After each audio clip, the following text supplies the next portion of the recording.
العزة والعلا والصلاة والسلام على سيد الأنبياء شمس الضحى بدر الدجى نور الهدى منبع الجود والعطاء أما بعد أعوذ بالله السميع العليم من الشيطان الرجيم بسم الله الرحمن الرحيم يجاهدون في سبيل الله ولا يخافون لومة لائم ذلك فضل الله يؤتيه من يشاء صدق الله العظيم قال الله تبارك وتعالى في القرآن المجيد والفرقان الحميد النبي أولى بالمؤمنين من أنفسهم صدق الله العظيم وصدق رسوله النبي الكريم إن الله وملائكته يصلون على النبي يا أيها الذين آمنوا صلوا عليه وسلموا تسليما اللهم صل على سيدنا ومولانا محمد معدن الجود والکرم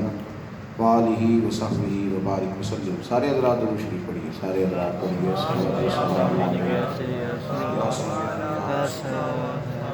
وعلى آلك وأصحابك يا حبیب اللہ. تمام تعریفیں حمد و ثنا اللہ تبارک و تعالیٰ کے لیے.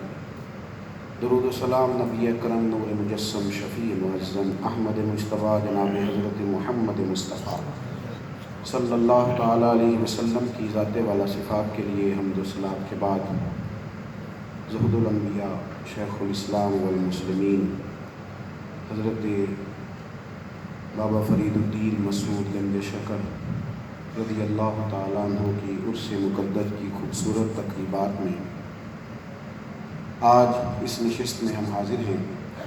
عالی مرتبت عالی جناب حضرت پیر سید خلیل الرحمن شاہ صاحب بخاری آپ نے اس کا اہتمام فرمایا ہے. مجھ سے پہلے بھی آپ نے گراں قدر ملفوظات مشائخ کے سنے ہیں. میں ایک تھوڑی سی کمی محسوس کر رہا ہوں, اگر آپ ناراض نہ ہوں.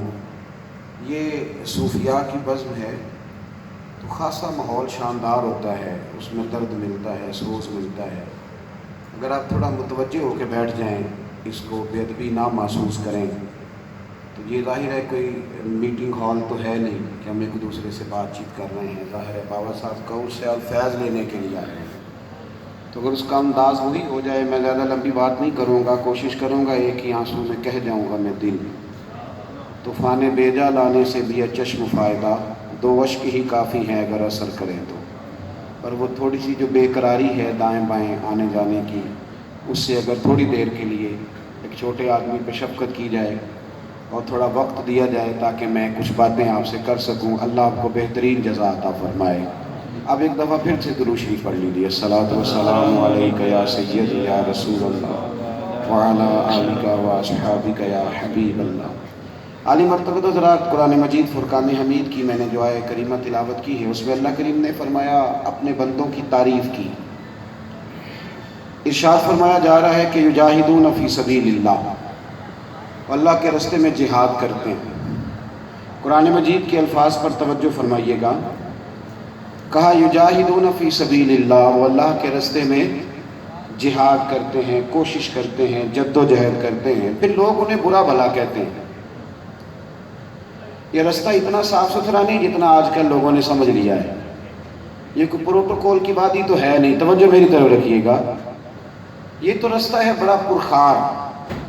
تو قرآن مجید یہ فرماتا ہے کہ وہ اللہ کے راستے میں جہاد کرتے ہیں, پھر لوگ انہیں برا بھلا کہتے ہیں. وَلَا يَخَافُونَ لَوْمَةَ لَائِمٍ, وہ کسی ملامت کرنے والے کی ملامت کی پرواہ وہ پرواہ نہیں کرتے. اور پھر یہ کیا ہے وہ پرواہ نہیں کرتے, تو یا اللہ نتیجہ کیا ہے؟ فرمایا ذَلِكَ فَضْلُ اللَّهِ, یہ ان پر ان کے اللہ کا فضل ہے. یؤتیہ من یشاء, اور اللہ جسے چاہتا ہے یہ فضل عطا کرتا ہے. لوگ انہیں برا بھلا کہتے ہیں. آج تو لاکھوں کی عزت مند ہے نا بابا صاحب کے, اور پوری دنیا میں لوگ پائے جاتے ہیں آپ سے پیار کرنے والے, لیکن اگر بابا صاحب کے آپ حالات پڑھیں تو بابا صاحب کو معاذ اللہ بے دین بھی کہا گیا. بابا صاحب کو بڑی بڑی تکالیف سے بھی گزرنا پڑا, انہیں اپنے معاملات پر سخت اعتراضات کے جوابات بھی دینے پڑے. اور یہ سلسلہ رکا نہیں. آج بھی آپ دیکھ لیں لوگ کس کس انداز میں، کس کس روپ میں، کس کس طریقے سے اور کیا کیا مقدس لبادیں اوڑھ کر بزرگان دین پر اعتراضات کرتے ہیں، کس کس طریقے سے ان لوگوں کی شخصیات پر مختلف قسم کے اعتراض اٹھائے جاتے ہیں۔ ان لوگوں نے پرواہ نہیں کی، انہوں نے اپنا کام کیا۔ کیوں بھلا؟ پرواہ وہ لوگ کرتے ہیں جن کے پاس ایک تو اپنی ذات کے لیے بہت زیادہ ٹائم ہو۔ ہمارے یہاں نا بہت سارے لوگ سارا دن اپنا آپ ہی ثابت کرتے رہتے ہیں، سارا دن بیچارے اپنے آپ کو سجاتے رہتے ہیں، بار بار آئینے سے کہتے ہیں کہ تو جھوٹ بول کے میں پیارا لگ رہا ہوں، حالانکہ اس نے تو وہی کہنا ہے نا جو ہے۔ سارا دن اپنے اوپر محنت کرتے ہیں، جہاں بیٹھتے ہیں لوگوں کو بتاتے ہیں کہ میرے حق میں جو باتیں ہیں وہ ساری ٹھیک ہیں۔ ہر 10 منٹ کے بعد اپنے حق میں کوئی نئی دلیل دیتے ہیں، اپنا آپ ثابت کرتے ہیں۔ جب ذات بناتے رہتے ہیں تو ذات بنتی کوئی نہیں۔ رب کریم کے بندوں نے ذات نہیں بنائی، وہ ساری زندگی مصطفیٰ کریم کا دین بناتے رہے، رب کریم نے ان کی ذاتوں کو بھی 4 چاند لگا دیے۔ کسی جگہ نہیں، کسی مقام پہ نہیں، انہوں نے تو ساری زندگی یہ کہا کہ اٹھ فریدہ ستیا تے خلقت وے کنجا تے متے کوئی مل جائی بخشیا تے تو بھی بخشیا جا۔ وہ تو ساری زندگی آج ہی کرتے رہے، ساری زندگی انکساری کرتے رہے، اٹھ فریدہ ستیا تے جھاڑو دے مسجد۔ اب تو بھئی امام مسجد بھی مسجد میں جھاڑو نہیں دیتا، مؤذن بھی نہیں دیتا۔ وہ کہتا ہے کہ میں تو مطلب خطیب کی تو بات بڑی لمبی چوڑی ہے نا، وہ تو بڑی دور کا آدمی ہوتا ہے، اس کا تو خیر سوال ہی نہیں پیدا ہوتا۔ اور مسجد کا صدر جو بنایا ہی خدمت کے لیے جاتا ہے، وہ بھی پوچھتا ہے کہ جناب صفائی کیوں نہیں ہوتی؟ آپ بابا صاحب کا درجہ دیکھیں اور بابا صاحب کی بات دیکھیں، اٹھ فریدہ ستیا تے جھاڑو دے۔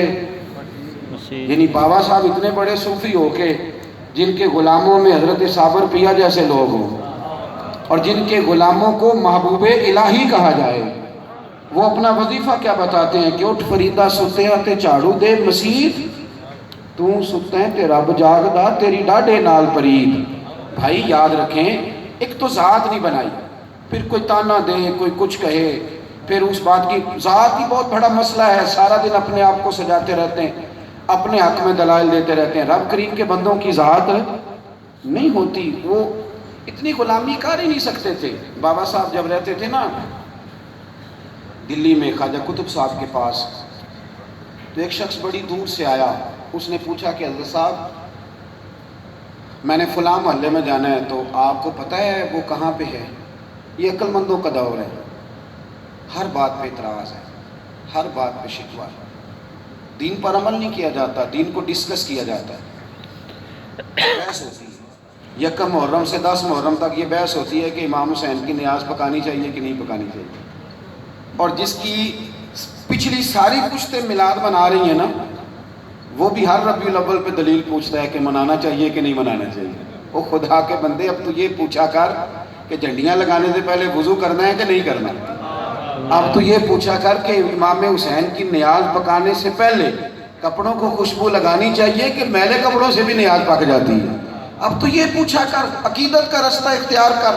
وہ لوگ یہ جو عقل کے ہاتھوں کھیلتے ہیں نا، ملا رومی رحمۃ اللہ علیہ فرمایا کرتے تھے اللہ تعالیٰ نے لوگوں کو عقل دی تھی استعمال کرنے کی، لوگ ساری زندگی عقل کے ہاتھوں استعمال ہوتے رہے، ساری زندگی۔ حضرت رومی فرمایا کرتے تھے چودھری کا مرشد تو نہیں ہوتا، اور فرماتے تھے مالدار کا بھی پیر ہے۔ ایک تیسری بات بھی انہوں نے کہی ہے، اگر مجھے اجازت ملے تو وہ بھی کر دوں، نہیں رہنے دیتا ہوں، کچھ لوگ نہیں ہاں کر رہے، اگر آپ کہیں تو کہہ دوں۔ حضرت رومی کہتے ہیں عالم کا بھی پیر کوئی نہیں ہوتا، وہ کہتے ہیں اس کا بھی بڑا مسئلہ ہے، مولوی ہرگز نشد مولائے رو، غلام شمس تبرے، یہ مرید نہیں ہوتا، خلیفہ ہی ہوتا ہے، یہ خلیفہ ہی ہوتا ہے، مرید نہیں ہوتا۔ اس لیے کہ مرید ہونے کے لیے عقل مارنی پڑتی ہے، غلامی کرنی پڑتی ہے، کسی کے آگے جھکنا پڑتا ہے، کسی کو سلوٹ کرنا پڑتا ہے، چھوڑنی پڑتی ہیں باتیں۔ پوچھا بابا فرید سے، کسی نے دلی کی گلی میں کھڑے ہو کے کہ میں نے فلانے محلے میں جانا ہے، تو بابا صاحب کہنے لگے مجھے نہیں پتا۔ تو وہ آدمی کہنے لگا آپ نئے آئے ہیں؟ فرمایا نہیں، بیت تو سالوں گئے ہیں، پر مجھے ایک کی گلی یاد ہے جو میرے مرشد کے گھر کی طرف جاتی ہے۔ ہم نے دائیں بائیں توجہ ہی نہیں کی، ہم نے توجہ ہی نہیں کی، نہ کبھی قطرے پہ غور کیا اور نہ دریا دیکھا، بس جہاں تیری جھلک دیکھی وہیں ڈوب گئے۔ مزاج ہی نہیں ہے ادھر ادھر دیکھنے کا۔ اور میرے بھائی گاڑی اس کی ایکسیڈنٹ ہوتا ہے، جو کبھی ادھر دیکھتا ہے اور کبھی ادھر دیکھتا ہے، جس کی توجہ سیدھی رہتی ہے اسے ایکسیڈنٹ وسوسے ان کو آتے ہیں جو دائیں بائیں بڑا دیکھتے ہیں، اور جن کی توجہ سیدھی ہو، ہر بات پہ بحث کرنا، ہر بات پہ الجھ جانا، ہر بات پہ دلیل مانگنا، ہر جگہ بحث کا موضوع، تو مزہ کب لینا ہے؟ ساری زندگی نعت خوانوں پہ اعتراض کیے تو پھر نعت خواں ٹھیک ہو گئے؟ چھوڑیں وہ کیا کر رہا ہے اس کو چھوڑیں، آپ یہ دیکھیں کہ بات مدینے والے محبوب کی کر رہا ہے۔ آپ وہ ذائقہ لیں، اس شعر کا رونا کب ہے نعت سن کے، تڑپنا کب ہے، ذائقے کب لینے، وہ لطف کب آئے گا؟ جب ساری زندگی بحث میں گزر جائے گی۔ عقل کے گھوڑے دوڑا دوڑا کے لوگ تھکتے نہیں۔ اب درود پاک پڑھ لیں ایک دفعہ سارے حضرات، درود شریف پڑھ لیں۔